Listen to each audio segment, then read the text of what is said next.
Assalamualaikum warahmatullahi wabarakatuh. Perkenalkan, nama saya Saskia Primandini Mulyansyah dengan NIM F202401036 dari kelas P1. Pernahkah kalian berpikir bagaimana tanaman bisa menjadi obat? Disinilah peran botani farmasi, ilmu yang mempelajari tumbuhan dari segi manfaat farmakologisnya. Di zaman kuno, awal penggunaan tumbuhan obat, manusia prasejarah mulai menggunakan tumbuhan secara naluriah untuk menyembuhkan luka dan penyakit. Bukti arkeologi menunjukkan bahwa tanaman obat sudah digunakan oleh masyarakat Sumeria, Mesir, dan Cina sejak 3000 tahun sebelum Masehi. Di Mesir kuno tercatat dokumen medis bernama Papyrus Ebers sekitar 1550 sebelum Masehi, berisi lebih dari 700 ramuan berbasis tanaman seperti lidah buaya, adas, dan biji jarak. Sementara itu di Cina, buku kuno seperti Senong Ben Chao Jing mencatat ratusan tanaman obat yang digunakan dalam pengobatan tradisional.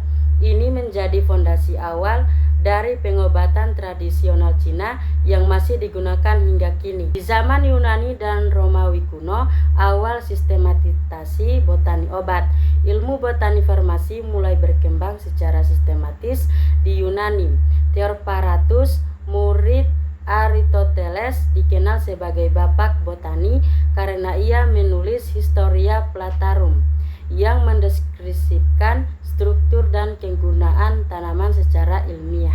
Namun, tokoh terpenting dalam botani farmasi pada masa ini adalah Dioscorides, seorang dokter tentara Romawi. Ia menyusun karya monumental De Materia Medica pada abad pertama Masehi, memuat lebih dari 600 tanaman dan kegunaannya sebagai obat. Buku ini menjadi acuan dunia medis selama lebih dari 1500 tahun. Di periode Islam, puncak perkembangan ilmu tumbuhan obat pada masa keemasan Islam abad ke-8 hingga ke-13. Ilmu botani farmasi berkembang pesat. Ibnu Sina atau Avicenna dalam buku The Canon of Medicine menyatukan ilmu kedokteran dan tumbuhan obat secara komprehensif.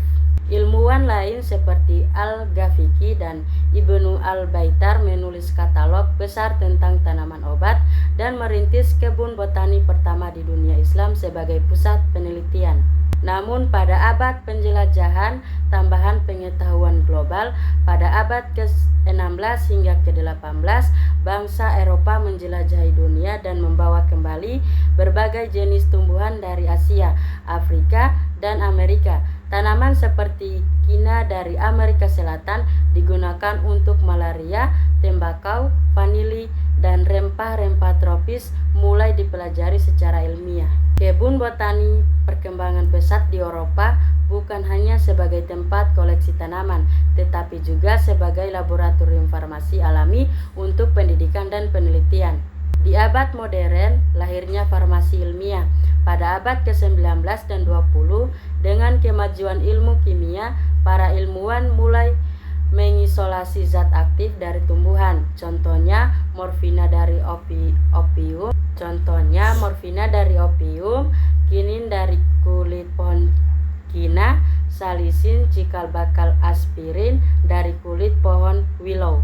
Inilah awal dari farmakognosi, cabang farmasi yang fokus pada obat alamiah, terutama tanaman. Saat ini, fitofarmaka dan penelitian obat baru. Kini botani farmasi tetap sangat penting. Banyak riset modern fokus pada fitofarmaka, obat dari tanaman yang telah tersandar.